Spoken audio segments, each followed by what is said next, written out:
In the name of the Father, and of the Son, and of the Holy Spirit. The Lord be with you. And with your spirit. On our 9th-day novena, we are one vicariate, thanking God for giving us a Lady of Perpetual Help, helping us to fulfill our mission.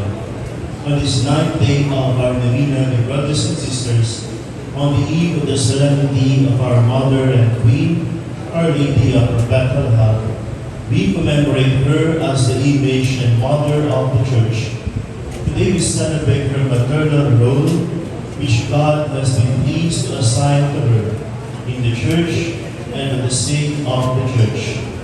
When Mary received the Son of God in her Immaculate Heart, she was found worthy to conceive to him in her Virgin's womb and giving birth